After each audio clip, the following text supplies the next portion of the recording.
Big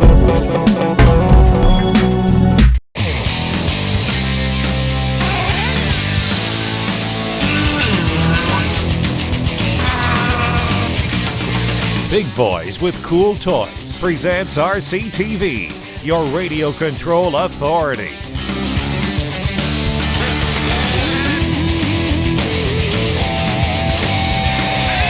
Brought to you in part by X10 Productions.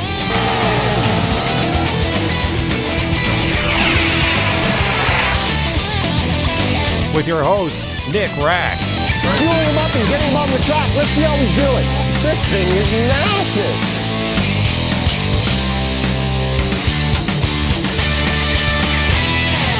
On this week's show, folks, it's all about flying. We're going to see Carl's huge Peacemaker, the predecessor to the B-52 bomber.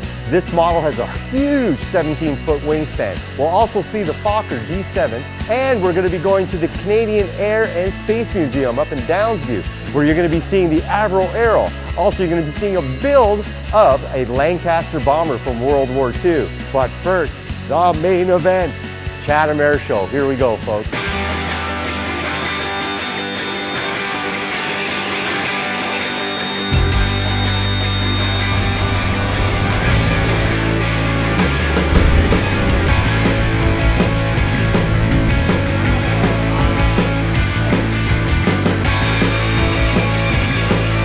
Chatham Aeronauts Field with Chuck Smith. How you doing, Chuck? Nice to see you again. Tell us a little about what's going on with Norm today. He's getting a special presentation happening. Yeah, actually, Norm is responsible for this event. Back in 1999, MAX, the Model Aeronautics Association of Canada's 50th anniversary. We needed to have something special done, and this is the result. We've got him a jacket. Wow, he's going to like CAC, that. But it's the Norm McClellan special jacket that we put together for him. And I think he kind of deserves it. So he created the event and everything, put everything all together? Yeah, I was scale chairman at the time, and I asked him to put something together for us, a scale rally rather than a scale competition. And from the very first year, it was extremely successful.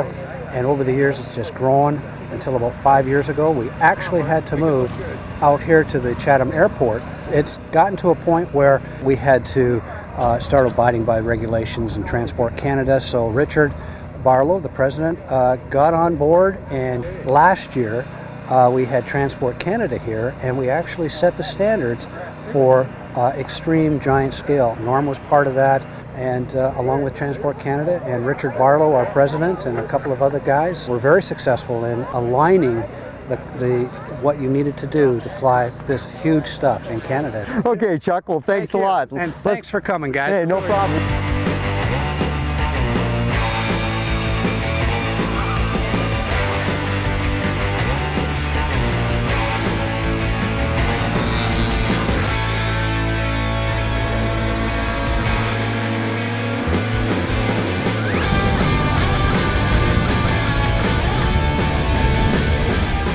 Okay, we're here with Walter Ernstberger. Walter, how you doing, buddy? Very good. We're here with this beautiful 1944 Spitfire. What a wonderful plane. Is this a kit plane here? This is a scratch built from plans from Mick Reeves from Breton. Oh, so fantastic. Three of us got together, and each one building one of these. This is the first one that's finished now, and it turned out pretty good.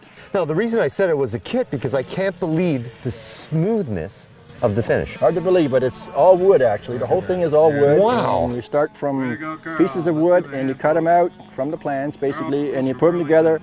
And on top of this is actually a very thin sheet of fiberglass that is fiberglass on there. Wow, resin. that's and incredible. Sand it, and then you paint it on. And this is actually a safe paint. It's water-based paint on here. And this is also dull, and that's why it comes like this. So pretty good. Now, how long did it take to build it? This started about 3 years ago. So on spare time, about 3 years, and I finished it this spring. And I got, I guess, 12 flights on it now. So it's pretty well new. And what's it like to fly? Is it quite comfortable up there in the air? It flies fantastic. I'm still getting used to it, but it's really nice. Yeah, it's really nice.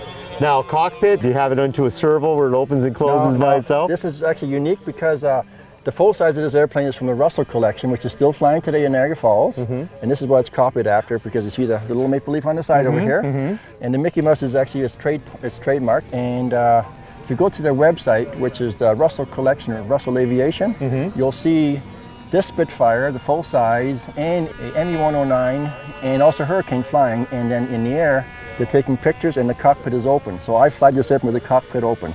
Yeah, just to give it that realism. Give that realism, and it's very unusual to see the cockpit open on a model flying. So that was one of the things I was trying to work into it, and this one does it quite well. And as far as I'm concerned, it flies just like the full size. It's not a speed demon, but if you see the full size fly, and I've seen the full size fly down in Niagara Falls, and I think this is very realistic to that airplane. Well, thank you very much. It's a great plane. You know what we're going to do right now? You're going to start her up. We're going to get up and see her in the sky.